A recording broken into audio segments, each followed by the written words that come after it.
Howdy, hope everybody's doing well.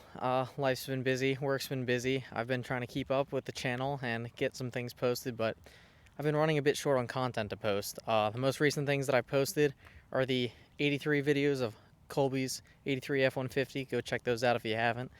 But I've just been looking for things to post. I've been trying to get some content together. It's nice when I had the Mason-Dixon Trail videos and they were going up because it was months worth of not having to create any content at a time. I was still doing some small things in and out of there, but didn't have to film as much. But recently I've been looking for something to film and I've really had no idea what to do. The Lexus, however, must have heard me say that because I'll show you in just a second. Oh, you can see my key's a little taped up because I've yet to fix it. Apologies, but let me show you what I'm talking about. Currently we're sitting at 241,652 miles. Like I said, the Lexus must have heard that I was looking for content or must have heard that it was payday or something, and I'll show you what I mean right now. Wouldn't even know I just turned the key. It's making some weird noises. Try to turn the key again. Nothing.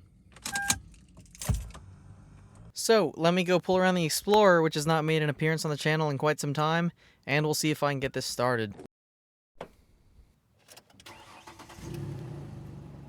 There we go. Let's park her right up here in front of the Lexus.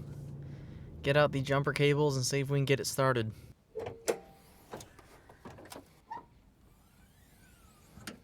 Jumper cables are nice and hooked up.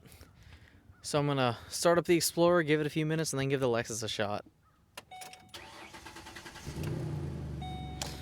You can see the Explorer is at 156,781 miles as well, so for anybody curious, she is still chugging along somehow. No one's quite sure how, but she's running all right. All right, it's been idling for about 5-10 minutes now, so let's see if we can get anything out of the Lexus. Let's see what we've got. Nothing. Huh. Those jumper cables have been acting up a bit. Let me give those a check. Alright, I hooked them back up. See if we can get anything out of it this time. Progress.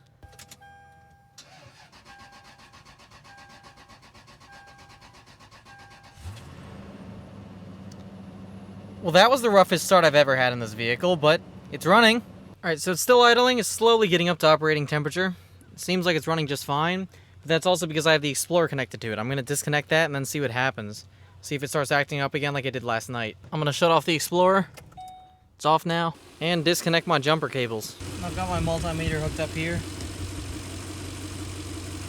Doesn't seem too far off. I'm going to try putting a load on it and see how it holds up. Now you can see that under a load it is just not holding up well. It's very quickly dropping. Not by too much, but it's definitely not as high as it should be. My headlights look a bit dimmer. I'm going to check inside and see if the battery lights come back on. There we go. Battery light is back on. It's hard to tell in the video, but the gauge cluster is super dim right now. I just lost the radio. I just lost the clock. Compass is off. Yeah, it's not good. Just to completely validate that we are dealing with an alternator problem here, I'm going to try removing the battery terminal. I'm going to throw off the negative. And if it dies, then I know that my alternator isn't running at a high enough voltage to support my engine running.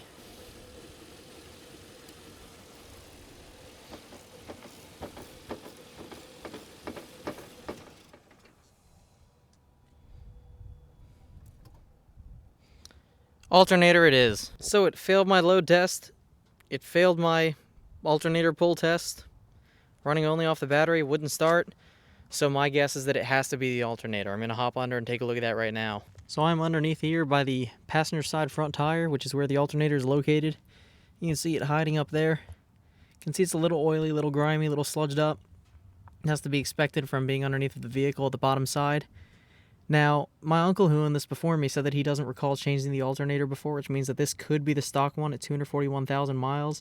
And if that is, I can't be too upset with having to change it out. It's got to go bad at some point either. It doesn't sound too unrealistic to go bad at such high mileage. So I'm going to run to go find an alternator.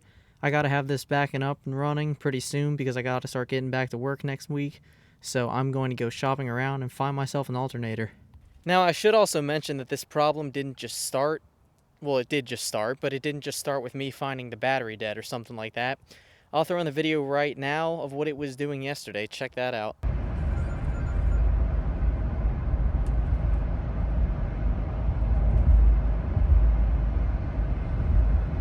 Now the craziest part about that wasn't even the worst of it. The worst of it was the fact that it just started going haywire like that, but it started going a bit more nuts after that. I lost my headlight, my music was blinking on and off, I had no tail lights. It was a pretty sticky situation. I pulled up to the gas pump where I was going to get gas. As you can see, I was low in the video, and I got to the gas station and my fuel pump shut off because I didn't have enough voltage to keep it going. So that was fun, sure, but I had to jump start at the pump. It didn't want to start, and then once it started, drove it 15 minutes home, drove just fine, and as soon as I pulled into my neighborhood, I lost my headlights again. So I don't know what's up with it. I'm going to go pick up that alternator, and then I'll come back in a second. I would also like to point out here that I did check the alternator fuse. If you're going to replace your alternator, you might want to give this a check before you go deeming it dead. My alternator fuse is inside of my fuse box, which is on the exterior engine bay, the exterior fuse box in the engine bay. Trying to get the cover off here. Looking at the guide right here, you can see alternator 140 amp, which is the one right here, and you can see that it is still intact and it is still good. So I know it has to be the alternator, that or something else more in depth, but my guess is the alternator. Gonna go run and pick one up. Alright, so I kind of lied yesterday. I didn't pick up an alternator like I said I was going to. I decided to wait till today. I was trying to find a Denso OEM alternator, and I couldn't find one anywhere near me, surprisingly. The nearest one, or the closest one that could ship, was gonna get here next Friday, so I can't have that happen because I need it fixed by the end of the weekend. Today is Friday. I'll show you what the game plan is.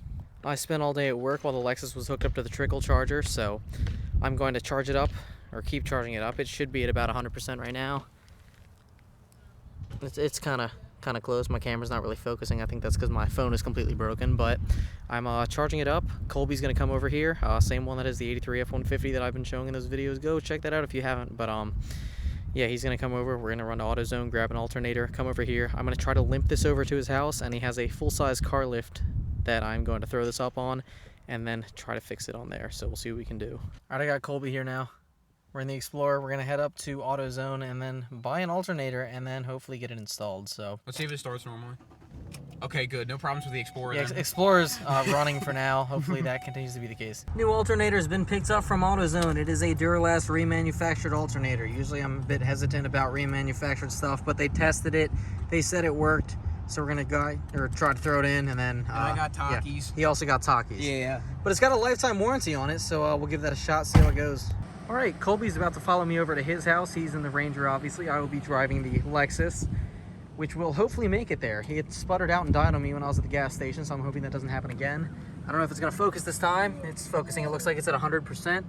So hopefully the battery will get me a good while. I got about 10 miles of driving to do. It'll be about 20 minutes of driving, so we'll see. It looks like it's a plug-in hybrid or diesel charging up its glow plugs or something to warm up in the winter or something. But I'm just gonna hope that it actually makes it there. If you see any, yeah, we'll have it on the list. And hopefully the next video after this will be me in his driveway. So if it's not, then something went wrong. All right, well, the Lexus made it here without any issue. The battery light didn't even come on, which is kind of odd. I'm gonna try load testing it again, see how it holds up. So I gave it a test. I ran a little load test, same thing that I did last time. I ran a whole bunch of accessories, and it was handling it just fine. I checked the voltage, and when I ran it, it was running around 12.5 volts, which I thought was kind of odd because it shouldn't be holding good voltage. It seemed a bit low, but it was still holding relatively stable voltage.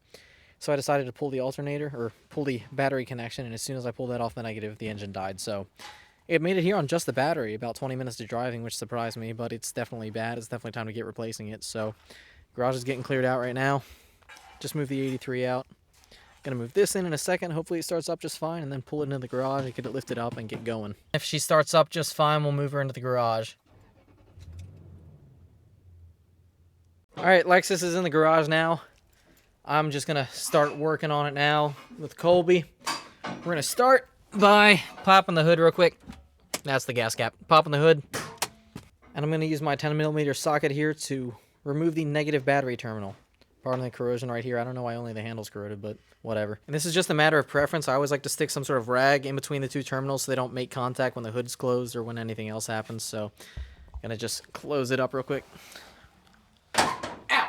Closed enough. That's good. Good. All right, we're underneath, and I apologize for any glare. We're gonna start by just removing the two little undercarriage pans, or not little, but one right here and the one right here. They take 12mm sockets. There are holes up here, bolts up there, And then one here, one here, one here, one here, and then I think these two in the back. Yeah, these two in the back. So there you go. All right, well, we got one of the pans removed just fine, and the other one, turns out there is a bolt that is completely stripped, so we are stuck there. I can see the alternator up there. It's a little oily. I don't know if that's old or current. You can see little chunks of rust coming off. Nice, but yeah, we're gonna get that sucker out of there. So gonna get going with that. All right, next up we're gonna drop the sway bar, just the sway bar, not the actual linkages or anything. So it connects up here. It's got one bolt on each side, and it's symmetrical on the driver and passenger side. So I'm just gonna use my, where is it? Good old 1/2-inch impact drive right here with a 14mm impact socket, and just take that sucker off. All right, so we got all the bolts out. We got the little shoes that hold the sway bar in. Scooting over here on the little scooter. You can see it's hanging down now. And now it's getting things out of the way and getting it down. All right, we're going to try to get the belt off next. You can see your tensioner pulley up here. Fits on with a 14mm socket, so we're going to rotate that counterclockwise and then slip off the belt. Just kind of pull it around, set it on top, and then continue going. Now I'll use my 14mm socket here with the 1/2-inch wrench on it so I get a bit of leverage. Just a proper on there. Make sure, like I said, you're turning counterclockwise, so you're going like this. Make sure that you start as close over here as you can, because when you let go, the tensioner has extra tension on it, obviously, so it'll kick back even further. It might kick into your radiator hoses, and you might not be able to get it back off.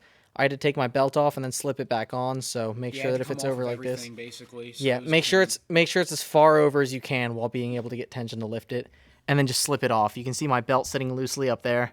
Yeah, it wasn't so too bad. The alternator's free. Took a couple tries. It was pretty loose too. It wasn't as tight as I thought it would be, but yeah, we're looking good. That's probably the hardest part, hopefully. Moving on. Fingers crossed. Now I'm gonna pop over my box right here, just give it a double check because I haven't even seen it with my own eyes. There she is. Isn't she sitting pretty? Anyways, here we go. Just double checking to make sure that it's the same one. It has the 3 little screws right here, and then the electrical connector right there, and then another little tab right here. So this is the same alternator. It's got a bit of weight to it, but just making sure before I go installing it or moving on any further. Now next we're disconnecting everything from the alternator. So up here there's a little connector right here. On the back side you have your electrical connections. Which is really just one, it seems like. You can kind of see it going in. I'll show you that in just a second. Alright, so I was able to pull out the plug. Just as a tip for anyone following along, the plug is at the top. So you push on the top, and then I pulled out on the sides, and it was a pain to get out, but nonetheless it did come out. Alright, next up, you see that little cap right there? That covers a little 10mm bolt. It's another feed that goes into the alternator. I'm going to pop off that cap, and then I'm going to loosen that up and throw it off like I did the little connector right there. So this clip went on the, what was it, a 10mm? Yeah. So this was a 10mm cover that goes on there for the other electrical connection on the alternator. It wasn't too bad.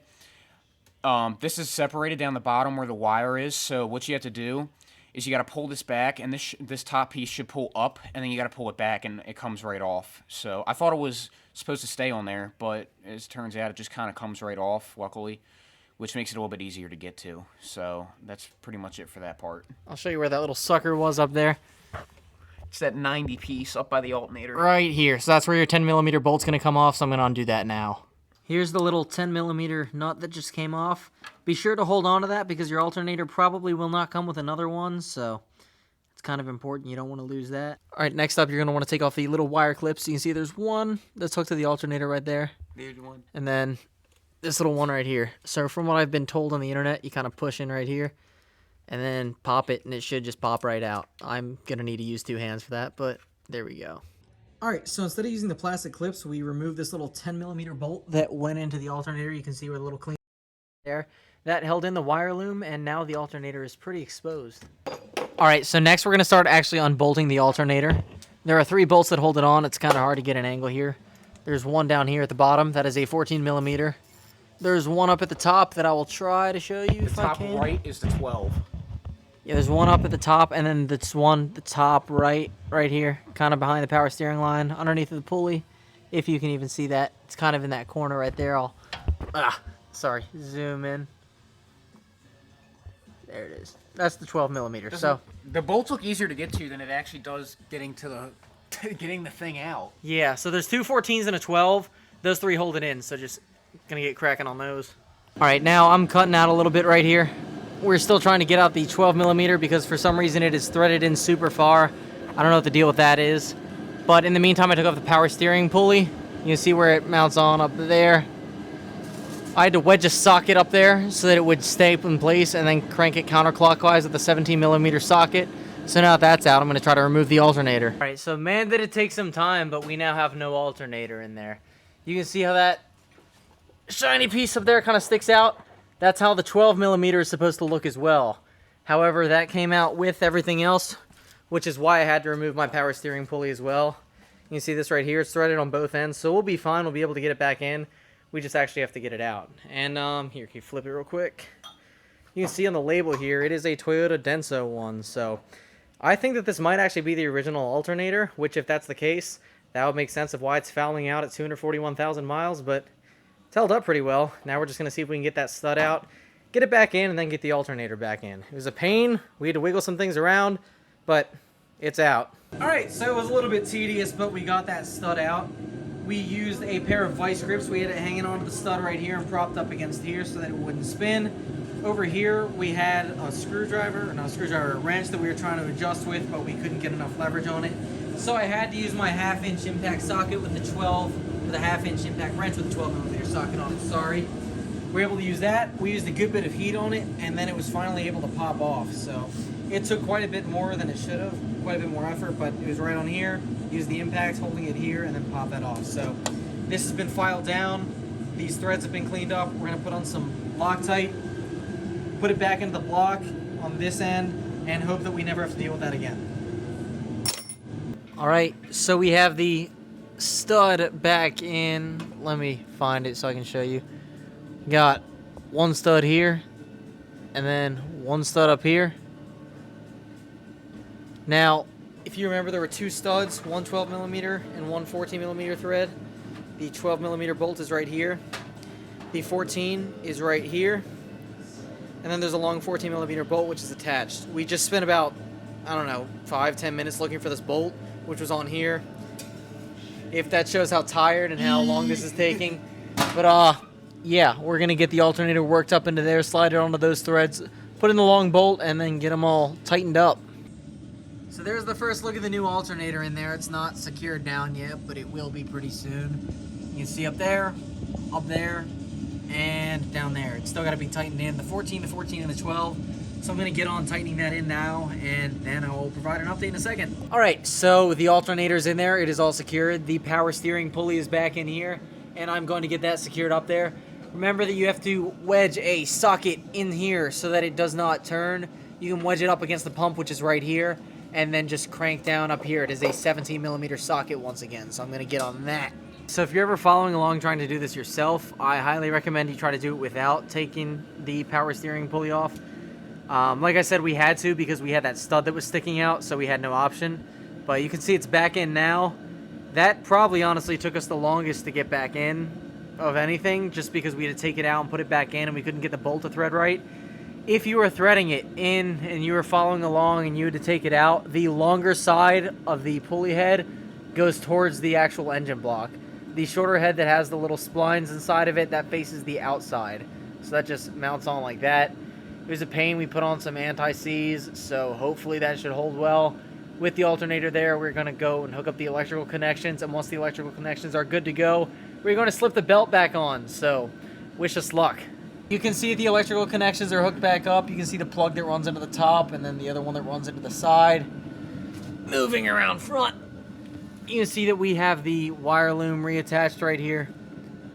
Next is going to be getting the belt on. So we're going to get on the belt, and then after that, it's just putting on all the mechanical stuff, sway bar, heat shields, or not heat shield, whatever else, skid plate, whatever.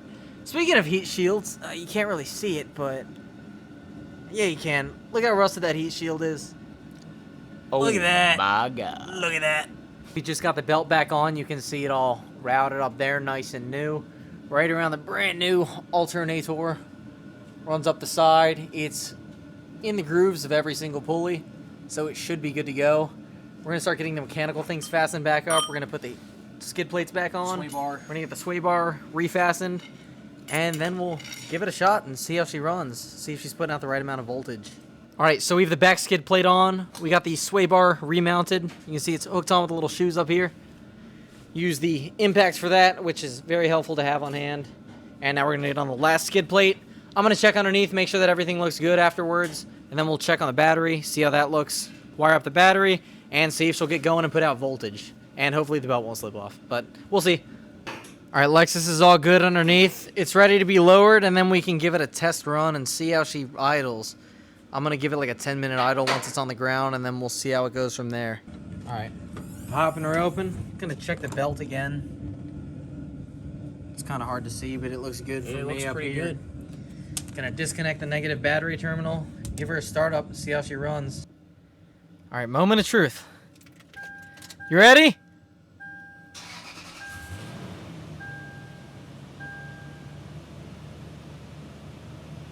Well, sounds like it's running fine. Let me pop the hood and see how it looks underneath there. Well, I'm gonna figure this out. You're watching Colby attempt to open up my hood. Oh. Oh! First try. Belt seems like it's running along just fine. Smooth. Check the alternator too. I don't know if you can see down there. Yeah, I was gonna say we'll take a look underneath, see if we can see anything down there. Anything. From down here, what you can see the alternator, it looks fine. Yep. Looks like it's all running steady. So that's a good sign, of course. Just gonna let it idle here for like 9-10 minutes, give it a few revs here and there, Yeah, we're gonna keep see if there's any issues.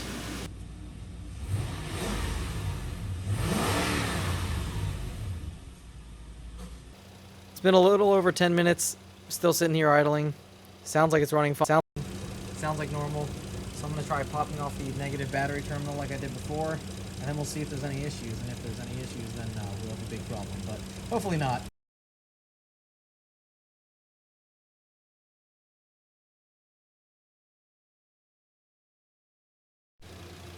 It's holding voltage, not as stable because it hasn't...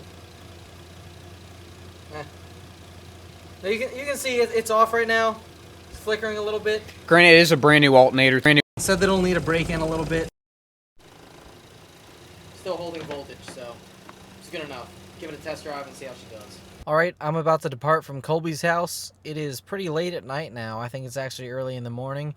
But we just took it for a long test drive. Held up, did just fine. Checked voltage. Voltage came in fine.